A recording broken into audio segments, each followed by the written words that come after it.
Omusajja ategerekese nga Aloysius Mutumba kigambibwa avudde mu mbeera n'alumba amaka mukazi we Sylvia Nanyonjo mwabadde abeera ku kyalo Nakasozi mu ggombolola y'Emyanzi e Kasanda n'agitekera omuliro. Buli kimu kibadde mu nnyumba kisirise.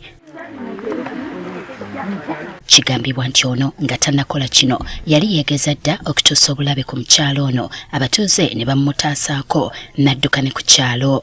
Yali agaana fumita omukazi tumumutaasaako kati mukudduka akomyewo n'ayokya ennyumba n'agenda. Kitegeezeddwa nti omusajja ono abadde yavadde ewaka wiiki nga 3 emabega n'alaalika omukazi nga bw'ajja okumwokera mu nnyumba. Kubira bato bange essimu abagamba nti muganda wammwe ngenda kumwokya obudde bwonna mufu.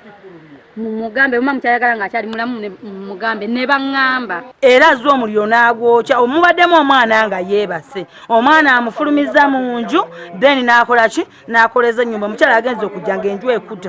Abatuuze batubuulidde nti bano babadde baludde nga balina obutakkaanya. Yatabuka n'ayomba bwe yatabuka n'ayomba n'afukumula asidi mu bbaafu.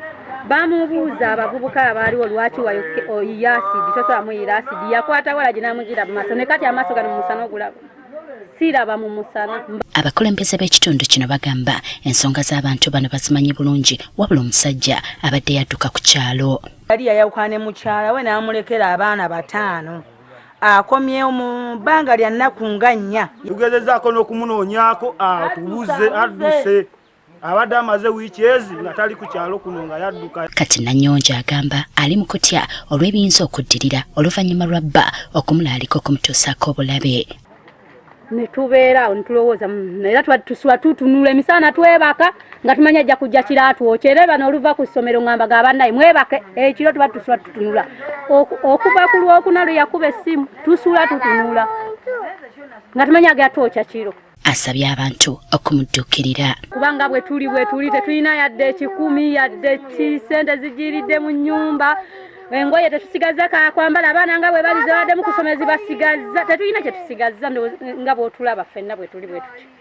Ekirungi tewali muntu yenna yafunye buvune mu njega eno wadde nga abaagalana bazze babuulirirwa obutabanguko mu maka bweyongezi mu bitundu by'eggwanga eby'enjawulo.